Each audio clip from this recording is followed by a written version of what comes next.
Hello guys, अस्सलाम वालेकुम and welcome back to entertainment age. So guys, आज हम लोगों का टॉपिक है कि हैकर्स जो हमारे पासवर्ड्स क्रैक करते हैं वो करते कैसे हैं, क्या मेथड होता है, पूरा प्रोसीजर क्या होता है। आज हम लोग वो करने जा रहे हैं। So topic is how passwords are crack. Without further ado, let's get towards it. तो सबसे पहले हम लोगों को चाहिए एक basic information about hashing algorithms के हैशिंग एल्गोरिथम्स होते क्या हैं। तो हैशिंग एल्गोरिथम्स हमारे पास वन वे फंक्शंस होते हैं जो हमारी इंटीग्रिटी ऑफ डेटा को वेरीफाई करने के लिए यूज़ होते हैं। ये ऐसे होते हैं कि हमारे पास एक प्लेन टेक्स्ट होता है, उसके अंदर हैशिंग एल्गोरिथम लगता है और वो बन जाता है combination of letters, symbols and numbers. Okay, so इसकी कुछ प्रॉपर्टीज़ होनी चाहिए। प्रॉपर्टीज़ ये होनी चाहिए कि एक तो ये जितना भी लेंथ ले उसके हिसाब से एक सिस्टमेटिक आउटपुट दे, कि 2 लेटर्स अगर ले रहा है तो 4 दे, 4 दे रहा है तो 8 दे, यानी एक प्रॉपर उसका एल्गोरिथम हो, ऐसी रैंडमली वो आउटपुट ना दे, तो ही वो कहलाएगा हैशिंग एल्गोरिथम। हैशिंग एल्गोरिथम ज़ाहिर सी बात है ऐसा होना चाहिए कि जब एक दफ़ा उस प्लेन टेक्स्ट को पासवर्ड हैश के अंदर कन्वर्ट कर दे, so it should be irreversible. इसे वापस रिवर्ट किसी भी सूरत, किसी भी एल्गोरिथम के से ना किया जा सके। It should B collision free, और ये ऐसा होना चाहिए कि इसे आराम से कंप्यूट किया जा सके, कैलकुलेशन में यूज़ किया जा सके, डेटाबेसिस में पुट किया जा सके। ऐसा होना चाहिए हमारे पास हैशिंग एल्गोरिथम। हैशिंग एल्गोरिथम्स की ऐसी कोई लिमिट नहीं होनी चाहिए कि बस इतने वर्ड्स कर सकता है भाई ये हैश, उससे ज़्यादा नहीं कर सकता। तो पूरे पूरे से डॉक्यूमेंट्स भी करने चाहिए और छोटे छोटे पासवर्ड्स भी करने चाहिए इसे। ठीक है, सो अब मैं आप लोगों को ज़रा कॉमनली यूज़ हैशिंग एल्गोरिथम्स के ज़रा नाम बता देता हूँ। तो एक आता है MD5 के बाद SHA-1, उसके बाद लैंडमैन। MD5 अब यूज़ नहीं होता क्योंकि MD5 पहले बहुत ज़्यादा यूज़ होता था, जिसकी वजह से इसके जो पासवर्ड हैशेस थे वो कॉमन हो गए थे। सबको पता चल गया था कि अगर भाई ये हैश है तो इसका ये एक प्लेन टेक्स्ट फॉर्म होगी। ठीक है, उसके अलावा हमारे पास NTLM होता है और बहुत सारे और होते हैं। तो अभी आप लोगों को सिर्फ ऐसी मैंने for the sake of information बस नाम बता दिए, अभी इन लोगों का कोई यूज़ नहीं है। सो अब मैं ज़रा आपको ये करके भी दिखा देता हूँ कि ये कैसे होता है। भाई ये ऐसे होता है कि हमारे पास अगर एक प्लेन टेक्स्ट है, फॉर एग्जांपल मेरे पास पासवर्ड, तो उसमें मैंने MD5 हैशिंग से गुजारा, जिसके ज़रिए से ये हमारे पास पासवर्ड हैश आ गया जो है EB005929811BFDAD8A89BC7EA1843AE। ये हमारे पास पासवर्ड हैश आ गया।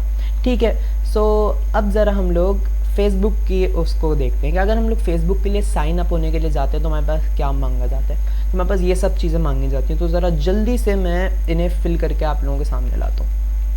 ये मैंने फिल कर दिया सब कुछ। ठीक है, अब मैं ज़रा फेसबुक की डेटाबेस में देखते हैं कि फेसबुक की डेटाबेस में क्या हो रहा है।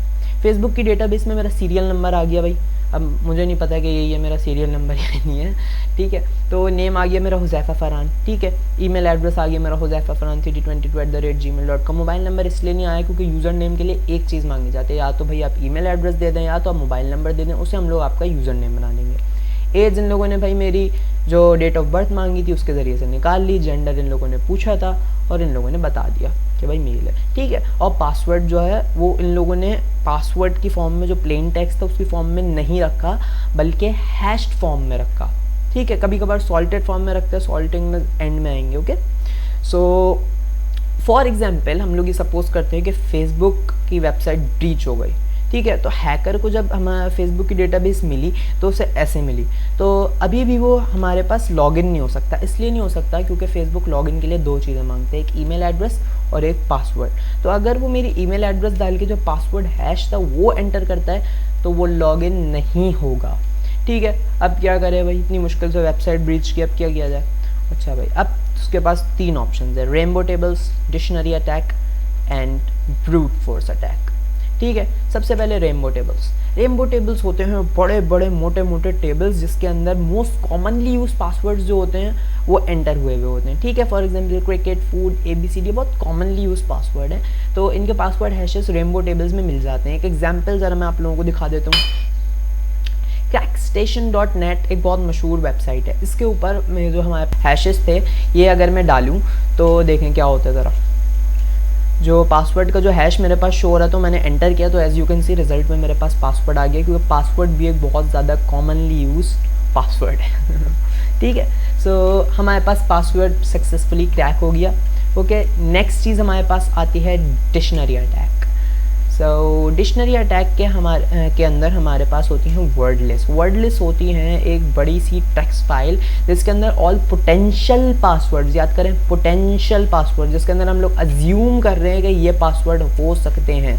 तो हम लोगों ने 100-200 पासवर्ड अज्यूम किए और एक वर्ड लिस्ट बना ली, और वर्ड लिस्ट के अंदर जितने भी वर्ड्स थे उसके हम लोगों ने हैशेस देके और उन हैशेस को मैच किया, जो हम लोगों ने फेसबुक के ऊपर देखे थे कि भाई ये हैश है, उसको हम लोगों ने मैच किया। जहां हम लोगों का पासवर्ड में हैशेस मैच हो गए तो हम लोग समझ गए भाई ये है पासवर्ड, ये हम लोगों ने एंटर कर दिया और हमारा पासवर्ड क्रैक हो गया। ज़रा एक जल्दी से मैं एग्जाम्पल वर्ड लिस्ट दिखा रहा हूँ, इसलिए इतनी सी होती नहीं है word list, this is just for the sake of an example.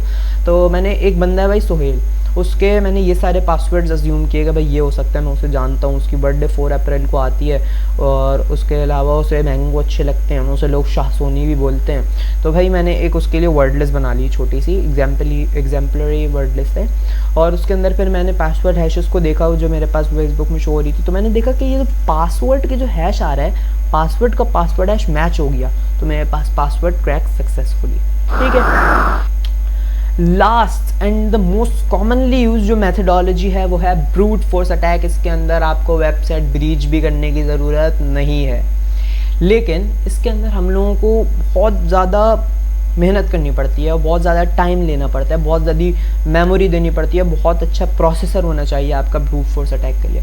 Brute force attack के अंदर every possible combination of letters, numbers, symbols, everything, सब कुछ यूज़ हो जाता है। ठीक है, तो इसके लिए टूल्स होते हैं जिसके अंदर हम लोग एंटर कर देते हैं भाई ABCDFGHIJKLMNOP और टिल Z, और नंबर्स भी हम लोग 0 to 9 और सारे सिंबल्स भी हम लोगों ने डाल दिए और बोले भाई हम लोगों को एवरी पॉसिबल इससे जो वर्ड बन सकता है वो हमें निकाल के दे दो। तो उसके लिए कभी कभार महीने भी लग जाते हैं, अगर आपका प्रोसेसर स्लो है तो साल भी लग जाते हैं, and it depends on the complexity of the list you want. ठीक है, तो ब्रूट फोर्स अटैक के लिए सबसे पहले हम लोग लिस्ट निकलवाते हैं टूल के ज़रिए से। टूल के ज़रिए से कौन सा टूल इसके लिए यूज़ होता है? इसके लिए टूल एक यूज़ होता है जिसका नाम है क्रंच।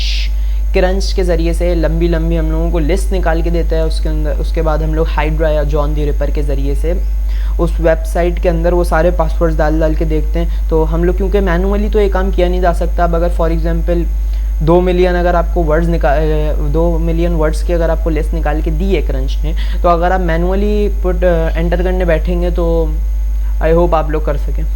लेकिन THC हाइड्रा या जॉन दी रिपर के ज़रिए से आप उसके ज़रिए से जल्दी जल्दी वो कोड जो है वो रन करेगा, और जैसे ही मैच हो जाएगा तो आपको बता देगा कि भाई ये वाला पासवर्ड, ये वाला यूज़र नेम मैच हो गया। तो ब्रूट फोर्स अटैक की जो सक्सेस रेट होती है वो बहुत ज़्यादा होती है, लेकिन इसके लिए आपको एक तो सिस्टम फास्ट होना चाहिए और उसके अलावा आपको बहुत ज़्यादा पेशेंट होना पड़ता है, आपको बहुत ज़्यादा मेहनत करनी पड़ती है। और उसके ऊपर भी फिर देयर आर चांसेस के ना हो पाए, क्योंकि वेबसाइट्स होती हैं जो लिमिट कर देती हैं कि एक वक्त में भाई आप 3 ट्राइस अटैम्प्ट्स कर सकते हैं लॉगिन होने की, उसके बाद फिर आपको वेट करना पड़ेगा 5 मिनट या 10 मिनट, जिससे अगर आप सोचें कि अगर 1 मिलियन है और हर 3 ट्राइस के बाद अगर वो 5 मिनट का वेट ले रहा है तो कितना ज़्यादा टाइम बढ़ जाएगा। तो इसके अंदर बहुत ज़्यादा कॉम्प्लेक्सिटीज़ होती हैं। ब्रूट फोर्स अटैक भी बहुत मुश्किल से होता है, लेकिन इसकी सक्सेस रेट बहुत ज़्यादा होता है, ये मैं आप लोगों को गारंटी कर सकता हूँ। लेकिन मैंने बोला ज़्यादा हो सकता है, ये नहीं बोला कि होता ही है। ठीक है, तो ज़रा जल्दी से आपको THC हाइड्रा, जॉन दी रिपर और मेडूसा की लोगोज दिखा दिए जाएँ कि आप देख के पहचान जाएँ कि ये क्या है। ठीक है, उसके बाद लास्ट थिंग सॉल्टिंग। अच्छा भाई, सॉल्टिंग खाने वाली सॉल्ट की बात नहीं कर रहा, मुझे कुछ और मिल नहीं रहा था बैकग्राउंड के लिए, तो मुझे यही यूज़ करना पड़ेगी सॉल्ट। ठीक है, तो salting is simply the addition of a unique random string of characters known only to the side to each password before it is hashed. तो ये होता है भाई कि आप लोगों को प्रैक्टिकली दिखा देता हूँ भाई। पासवर्ड है, पासवर्ड के अंदर फॉर एग्जांपल एक वेबसाइट है जिसकी सॉल्ट है $BA, उसने शुरू में डाला, मिडिल में डाला, एंड में डाला, उसके बाद जाके पासवर्ड हैश निकाल लिया। तो एज यू कैन सी कि पासवर्ड का जो हैश है वो हमारे पास पहले ये आ रहा था, EB का और AE वाला। और अब अगर आप इसे मैच करें तो थोड़ा बहुत फ़र्क नहीं आपको नज़र आएगा, आपको एक मैसिव डिफरेंस नज़र आएगा, जिसकी वजह से हैकर्स का काम और ज़्यादा ख़राब हो जाता है। और रेनबो लिस्ट, तो फिर रेनबो लिस्ट का तो काम ही ख़त्म हो जाता है, क्योंकि अगर फॉर एग्जांपल बंदे ने पासवर्ड रखा हुआ भी है तो सॉल्टिंग के बाद वो ऐसा हो जाएगा कि आपको पता ही नहीं चलेगा कि ये पासवर्ड है, क्योंकि आप हैश डालेंगे तो पासवर्ड आएगा ही नहीं, बोलेगा कि आई डोंट नो क्या है भाई ये। ठीक है, क्योंकि ये कॉमन पासवर्ड होता नहीं है B A dollar pass B A dollar word B A dollar, ये कॉमन पासवर्ड नहीं है। सो आई होप कि आप लोगों को समझ आया हो पूरा प्रोसीजर के how passwords are cracked. For more informative videos, please subscribe to Edutainment Edge, like the video, share it as much as you can, and see you next time on Edutainment Edge.